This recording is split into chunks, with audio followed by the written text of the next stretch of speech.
అక్కినేని నాగ చైతన్య ఈ పేరు వింటే ఒకప్పుడు క్లాస్ సినిమాలు గుర్తొచ్చేవి. కానీ ఇప్పుడు కేవలం కన్ఫ్యూజన్ మాత్రమే కనిపిస్తోంది. తండేల్ సినిమాతో ఏదో 100 కోట్లు అనుకుని కలరింగ్ ఇచ్చుకున్న చైతు క్రేజ్ మీద ఇప్పటికీ కూడా ట్రేడ్ వర్గాల్లో అనుమానాలు బోలెడున్నాయి. కట్ చేస్తే పాత హిట్ సినిమాల సీక్వెల్స్ పేరుతో కాలక్షేపం చేసే వాళ్లతో చైతు సినిమా అన్న టాక్స్.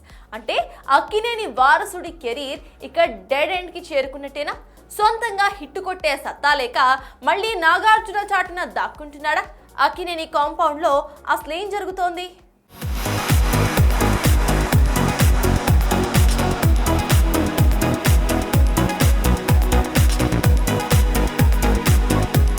అక్కినేని నాగ చైతన్య సక్సెస్ కోసం ఈ యువ హీరో పడుతున్న పాటలు అన్ని ఇన్ని కావు. గతేడాది తండేల్ సినిమాతో ఏదోలా 100 కోట్ల క్లబ్ లో చేరానని అనిపించుకున్నాడు. ప్రస్తుతం వృషకర్మ అంటూ ఒక ఫ్యాంటసీ థ్రిల్లర్ చేస్తున్నాడు. కానీ దాని రిజల్ట్ ఎలా ఉంటుందో ఎవ్వరికీ అర్థం కావడం లేదు. ఇక వినిపిస్తున్న లేటెస్ట్ న్యూస్ ఏంటంటే తరుణ్ భాస్కర్ డైరెక్షన్ లో చైతు ఒక సినిమా చేయబోతున్నాడట.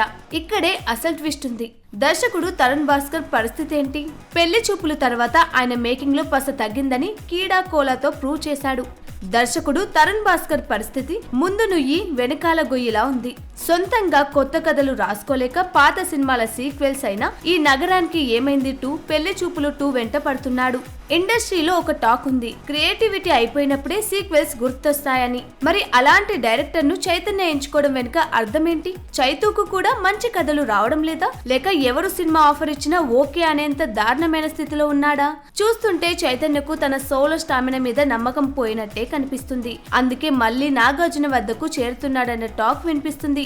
కళ్యాణ్ కృష్ణ డైరెక్షన్ లో వచ్చే సినిమాలో కీలక పాత్ర అంటే అర్థమేంటి? అది కేవలం ఒక సైడ్ క్యారెక్టర్ మాత్రమేనా? హీరోగా నిలబడే సత్తా లేక మళ్ళీ నాగార్జున ఇమేజ్ ను వాడుకుని నెట్టుకొద్దామని చైతు ప్లాన్ చేస్తున్నట్లు క్లియర్ గా కనిపిస్తుంది. ఇది క్లీన్ సేఫ్ గేమ్ కాదు, ఇది ప్యూర్ భయం. ప్రస్తుతం చేస్తున్న వృషకర్మ ఫ్యాంటసీ థ్రిల్లర్ పరిస్థితి కూడా అంతే. చైతుకు మాస్ ఇమేజ్ లేదు. పోనీ క్లాస్ లో సెటిల్ అవుదామంటే సరైన కథలు లేవు.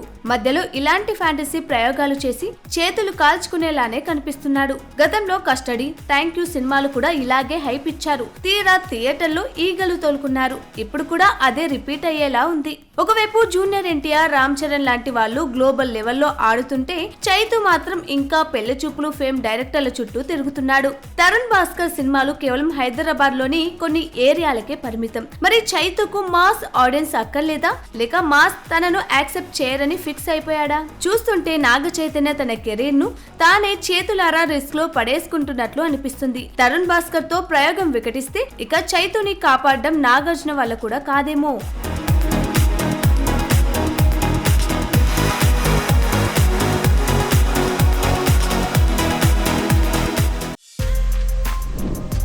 For more videos like this, subscribe Big TV channel.